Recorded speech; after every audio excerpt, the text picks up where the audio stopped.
Item 3.15.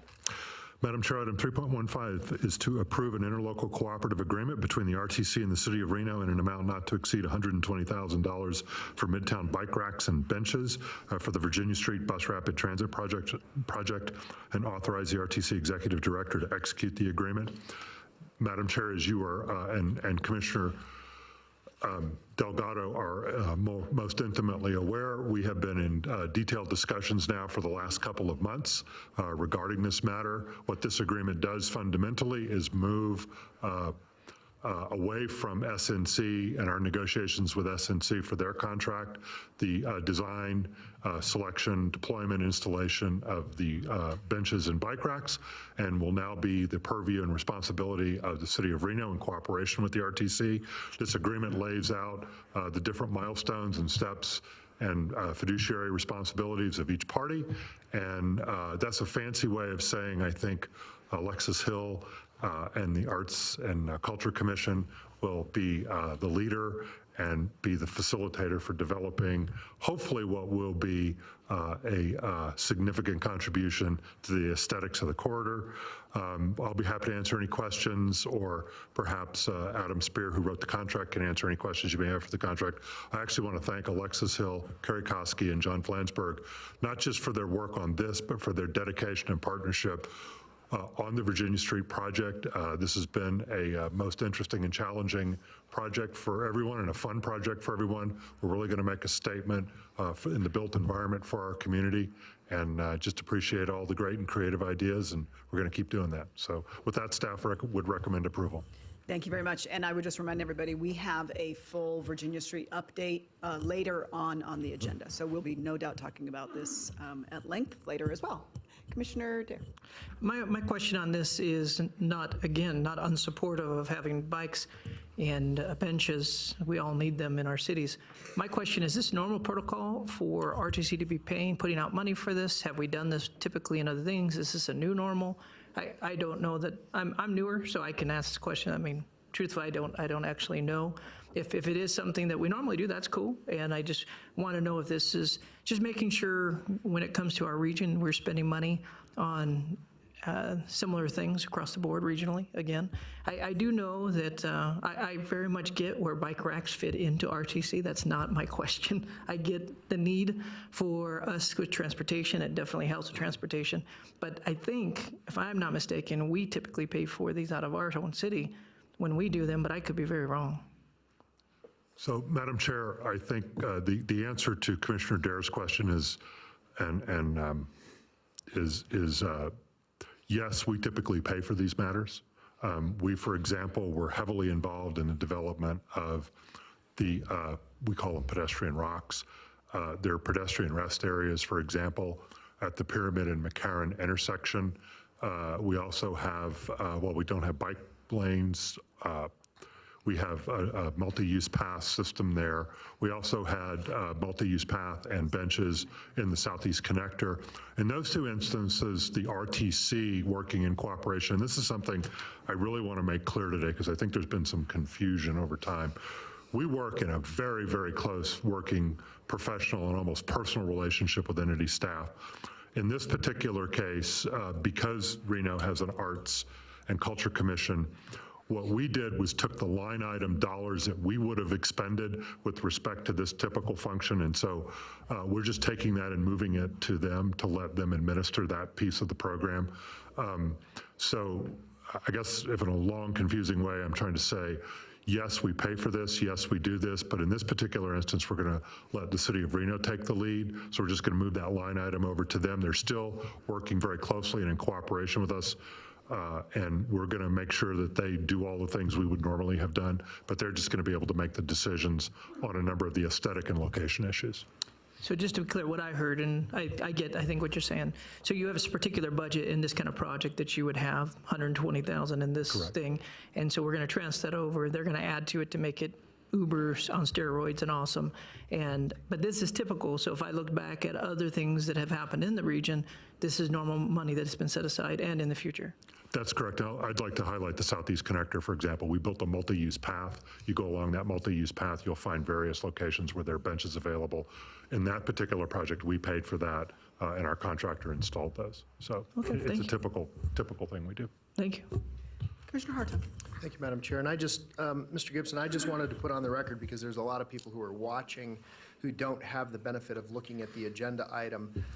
If they were to look at the summary, the agreement allows RTC to reimburse the city of Reno in the amount not to exceed $120,000. So the city of Reno gets the option of what they want to do, how to, where they want to purchase, and then RTC will do nothing more than the style that they would like to purchase. That's correct. And then RTC will reimburse them for that. It's not just giving the city of Reno $120,000. That is correct. Thank you.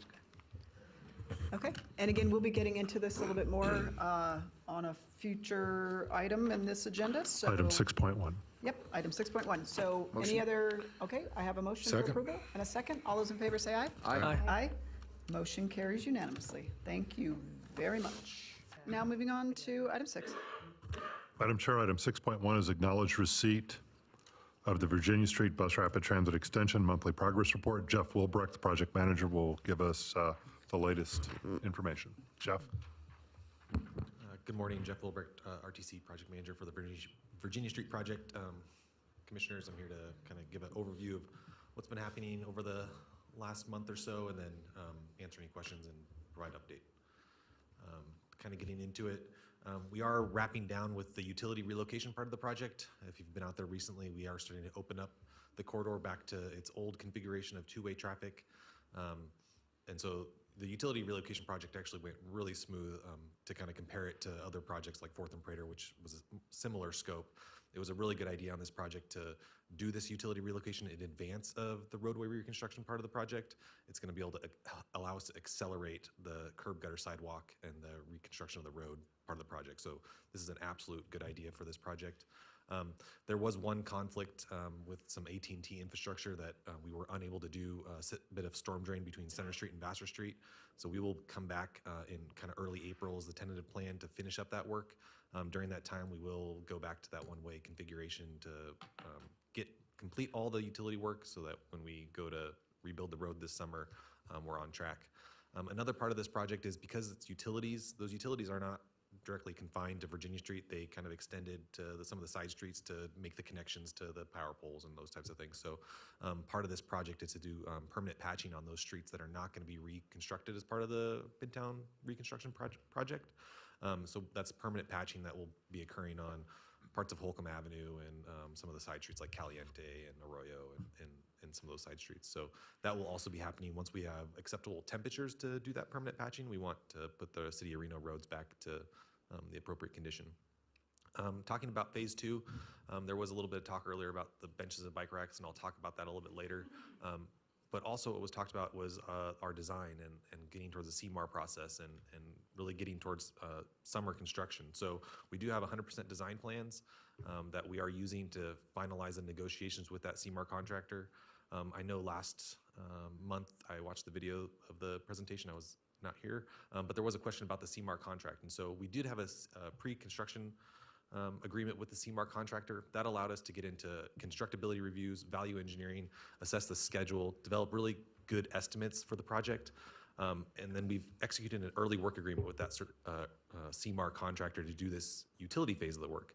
We're going to use that existing pre-construction services contract that's going to facilitate the phase 2, more or less GMP2 is what we call it, for guaranteed maximum price number 2 for that roadway reconstruction part of the project that's going to rebuild South Virginia Street in Midtown and then also the university section of the project. So those negotiations are underway. We're meeting weekly with the CMAR contractor to really fine tune that package so everybody's on the same page, we can get a good price, and we can really collaboratively work together with the contractor and the community to build the project. Last month and kind of months before, we had some conversations about the BRT architecture and kind of its look.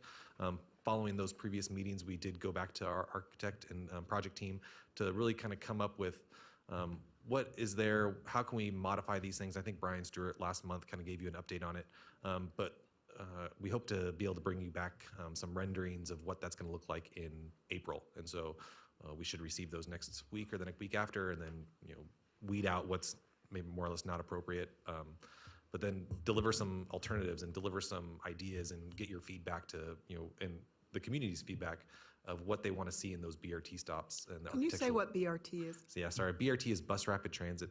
So those are the Bus Rapid Transit stations that we are going to be constructing in Midtown.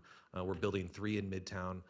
One's at Regency going northbound, one is at near Liberty going southbound, and one is at LaRue going southbound. So they're roughly 32 or 34 feet long structures over a 43-foot long platform that the bus, it more or less occupies the front and back door of the bus. It's a really nice, really strong structure that is going to be really cool for a Midtown. And the last component on this slide is the FTA and the SSGEA grant agreement that we're working towards. And so Mr. Gibson kind of alluded a little bit to some of that stuff in his federal report, but we have been working very detailed and very collaboratively with the FTA Region 9 and their PMOC, which is the project management oversight consultant that they hired to kind of oversee us in the grant process. And we had a pretty productive meeting yesterday. We are feeling pretty optimistic on our grant coming in. And so it's a great process, and we're on track. I think there were some comments and questions earlier about the right-of-way activities. So to kind of give a brief overview of the right-of-way that we're acquiring for this project, in the south end of the project, in the Midtown part, there is 129 parcels that we are impacting and needing easements of various sorts for. So some of them are permanent easements to accommodate an ADA accessible pedestrian ramp to provide, an acceptable route for a ADA, routing to crosswalks and those types of things. Those are also temporary construction easements to facilitate building of sidewalk within the right-of-way. So when we build a sidewalk, we want to form it up, and it's going to be directly adjacent to a property. And so we want to be able to tie in that property, whatever those improvements are, to our sidewalk improvements so that it drains and functions properly. So that 129 parcels is a combination of those uses. In the north end by UNR, there's 21 parcels that we're interacting with. 5 of those are between 8th and 9th Street that we're requesting a full acquisition of. And then a lot of temporary construction easements with the university and some other university property acquisition. So we have presented all the offers on the south end of the project. So we are planning to construct the Midtown part of the project first. So that's where our focus has been. And so those are all really well underway. I think we're 82% is the number I heard the other day, percentage complete with those negotiations and acquisitions. There have been a couple that, negotiations aren't working. So we have come to ask for, the resolution to ask for a combination. After we get that, we continue the negotiations. And actually after we, through time, we have been able to resolve those differences. And so it's a continual process. I'm out there kind of regularly trying to interact and communicate with those property owners, what we're doing. What does this temporary construction easement mean? What is the property going to look like at the end? How is this going to facilitate and interact with your existing properties? So it is an ongoing, constant process. It takes a lot of work. And Carrie Byron's our right-of-way agent. She's really good at what she does. And Paragon Partners is the consultant that's helping us with that part of the project. And then outreach. So we've done quite a bit of outreach in the last couple months. So in February and then also in March, we've been at the Reno City Council providing presentation about the project, about communication, about the benches that you guys recently did an approval for, and kind of what's happening with the project. Other outreach things we've done is the Fit in February. It was a social media campaign where we, anybody that went to a fitness or wellness business in Midtown and used a hashtag Virginia Street Project was entered into a drawing to win stuff. So, and then in early March, we had a Mardi Gras outreach event at Rue Bourbon. That was pretty fun. And then we're planning to do some support workshops with subject matter experts kind of into construction to help different businesses with marketing of Facebook or just different ideas of, RTC has a lot of expertise, and then we're going to bring in some expertise to just see what else we can do to, it's not a traditional thing to do that kind of outreach. So we're just going to try to offer other services to these businesses to help them out. Some other comments we've received is a project office. So during phase 2 of the Midtown construction, we're definitely going to have a project office. We're still trying to kind of figure that out with the CMAR contractor and have that right in the heart of Midtown so that people, if they want to come by, will have office hours to answer questions and just talk about the project. And really, a lot of the February 27th and March 13th Reno Council updates were, some of the comments were about our communication. And so I think we're good at listening, and we need to, be able to provide that feedback. And so I think our entire team is available to communicate, and Michael Moreno's been doing awesome at that throughout this entire utility project. I've been out there as much as possible trying to communicate to stakeholders and different businesses about what we're up to and what we're doing. And then kind of the last couple bullet points is we're going to propose to do a weekly or biweekly kind of meeting with the community to just tell them what's up and answer questions. It is going to maybe be formal, maybe informal. We're going to kind of see what fits the Midtown community of what that meeting needs to be, and just be available to talk and respond and listen. And then we're going to develop a survey for that communications preferences. So I think, Ms. Jordan, you had a good comment about, just video snippets. And so that's a good idea of, we have a weekly stakeholder update that we use to reach out and communicate. That's one method that works for some people. Face-to-face works for some people. Video is going to work for some people. So just Facebook's going to work for other people. So just figuring out different methods and means to really communicate and keep that going. And with that, I'm happy to answer any questions.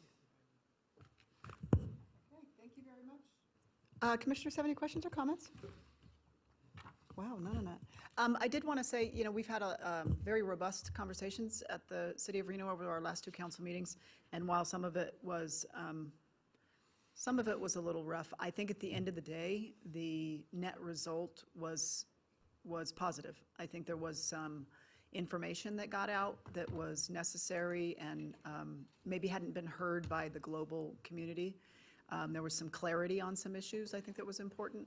And I think there was some understanding of process, which maybe everybody wasn't particularly clear on. So I do know that the RTC staff works their tails off and is committed to this project. And I think the community has a definite, very loud seat at the table, as they should, because at the end of the day, it's their livelihoods and it's their families and it's their life investments. And I think what I heard through all of the hours of conversation was fear. I mean, that's to me what drove all of the conversations, was this just gut fear of the impacts that are going to happen to their businesses and their lives. So I think we just need to make sure that while we're building this very safe, very functional road and all the details that go into it, that we don't lose the sensitivities of those that are trying to keep their doors open during a very difficult process. And I also heard that, just to be bluntly honest with them about what they're facing. And one of the things that I think in your presentation today, and I don't know if we can narrow it down a little bit, is the next phase will start in summer. Anything a little more specific about summer? Because summer's pretty broad. Sure. So, we are working through this FTA grant process. The FTA does not allow us to enter into an agreement until we have either what's called the LOMP, which is a letter of no prejudice, or a signed grant agreement. So we are progressing with both of those avenues. We will, whichever one we get first is going to dictate kind of when we can start. If everything works perfectly, we're going to start June 17th is when we would start construction. If the RTC, the CMAR contractor, everything that RTC gets what we want, we would start June 17th. There is some unknown with the FTA process, which is kind of why we're trying to be gentle with it. And say FTA for the record. FTA is the Federal Transit Administration. Thank you. So they are giving us hopefully more than $40 million to fund this very expensive project. So they are a major component into our, processing of starting construction. So optimistically, June 17th is the start date. If FTA and these types of things hold us back or slow us down or whatever it is, it could be a July. At some point, we're gonna go too far into the construction season where it's not potentially gonna make sense to start construction. But optimistically, from the RTC standpoint, we want to start as quickly as possible. No, I think everybody wants to get in there and get it done as soon as possible. So we'll be notifying those businesses well in advance of June 17. And I understand you'll be starting at the Plum Lane coming north. Correct. So you'll be talking to Bricks and all of them, and you'll be saying you could potentially start seeing impacts from June 17 to X. And so we'll start that well in advance of June 17, right? Absolutely. Okay. So we should have a pretty good idea of this letter of no prejudice scenario sooner rather than later. That's going to facilitate that communication. And to talk a little bit more about the phase 2 Midtown reconstruction phasing, So with our CMAR contractor, we've really thought in the lessons learned from the utility project. We've really tried to adapt and incorporate those items into this phasing. So the way that we're going to phase the roadway project is to do all the side streets first. In Midtown, we're reconstructing 9 of the side streets, Arroyo and St. Lawrence and Tahoe Street, Caliente and part of Moran. There's a lot of side streets. Most of those are in the north half of the project, north of Center Street. All those roads are going to provide a lot of parking for those businesses when mainline Virginia Street is closed for construction. So we're incorporating as much as we can of lessons learned from utility project and just thinking through the impacts that will be occurring to those businesses to provide the most success. So we're going to rebuild all of those side streets first. They will be 100%, maybe 90% built, might not have trees, might not be completely 100% stripes, but they will be accessible by all modes of pedestrians, vehicles, everything. And then, And Jeff, just to be clear, the parking that will be going in will be available at that 90, at your, what correct, you're calling the 90% the level. sidewalks will be as wide as they're going to be, the parking will be there, the access way of those roads will be functioning. So all those side streets will be done first. At that same time, that process is going to probably take most of the summer. We're going to construct maybe 3 or 4 of them at a time, and then there's going to take about 3 months to construct them. And since we're not doing them all at the same time, it could be like a 6-month kind of, maybe 5-month kind of. They're going to be going on concurrently, I guess is what I'm trying to say, but they're not all going to be going at the same time. At the same time, we're going to be constructing from Plum Lane to Mount Rose Street / Holcomb. That's kind of outside those side street areas so that it's not going to be a double lead impact. Then once we start, the side streets are done, we're going to then continue north on that mainline Virginia Street. We're going to probably do about half of one side at a time, flop to do the other side, half about at one time, and then continue north. And at the time that we're done with that main concrete, when I say half, it's the curb gutter sidewalk, similar of how it was constructed on 4th and Prater, kind of, if you take that for an example, of doing curb gutter sidewalk so that the access into businesses are retained, access to driveways are provided, and then doing the same curb gutter sidewalk concrete work on the other side so that when we go through to start paving the project, by the time we're done with the concrete, paving starting to really begin to re-establish access routes for vehicles, parking, all those things for those businesses. And then just continuing that process north and to then complete the project if we meet our schedule by the end of 2020. Okay, so let's get, as an example, and I understand you'll be doing huge outreach and you'll be detailing this more. So if I'm in Soup or Sticks, and you start the project on the south end at Plum Lane and you're coming north, when do you anticipate that you would be in front of those businesses? And once you're in front of them, impacting them, for how long will that be? Because if I'm a business owner, that's what I'm laser focused on. Sure. So there would be at Sticks or at Soup, St. Lawrence is right near there. So St. Lawrence will be under construction first. It'll be done by November. And then we would kind of demob from there. It would be accessible from November until about May or June. And then from May or June through the rest of the project, that part of the corridor would be under construction. And again, it would go half the side at a time, curb gutter sidewalk being built. And then we'd go demo the other side, curb gutter sidewalk being built. Once the curb gutter sidewalk's built, driveways, walkways are all accessible. And then we would come through and build the road. Okay, so next summer for those businesses is when I get St. Lawrence is going to kick off hopefully in June, but next summer is when that north end will see in front of their businesses the real impact. Okay, I know that's very broad, but that's important to them. And construction is what it is. And so this is our best optimistic plan of how we're going to build the project. Yeah, it could change. Yeah. Yeah, I get that. And Jeff, you want to talk a little bit about traffic control, because I think, well, Soup and Sticks they're going to come later in the process in terms of curb gutter and sidewalk and then the roadway. They could be affected by traffic control in the south. Correct. So when we're rebuilding those side streets, a lot of the side streets are fairly narrow. And so because they're so narrow, it's not going to really facilitate a lot of, through traffic. And so our current proposal is more or less to close those to through traffic. So there might be local access, but we'd be pretty heavily constructing those to expedite that construction process. when we're rebuilding Virginia Street, it's going to be, because of the narrowness of the right-of-way, it is going to be one-way traffic control again when we're rebuilding curb gutter sidewalk, and then when we go through the paved, it's going to be, a tight area for traffic control. Part of doing that Plum to Mount Rose part of the project first is to facilitate that traffic control, so we can, open that up. You'll get to Holcomb and be able to go northbound during when the north half is under construction. We can retain that southbound traffic control. Okay. Thank you, and I appreciate that. And I think one thing, I did get some good news. I know one of the concerns that Midtown had was trash and trash cans and trash pickup. I did get a commitment from Waste Management that they would participate in funding some trash cans and do pickup in that area. So they did ask me who they should be contacting to determine kind of how many and where and that sort of thing. So I'm going to send them to you. So I think it'd be a collaboration with the city of Reno and RTC. It's ultimately going to be a city of Reno road, and so everything that we do, we try to incorporate, or everything we do does incorporate the city of Reno. So I think definitely the city of Reno will be Okay, part and of that we'd have to conversation. incorporate it into our franchise discussions that we have with them. But they did say that they wanted to be a part of the revitalization in Midtown, and they understand that there wasn't a funding mechanism there for that, but they were going to step in and help with that. So that was good news.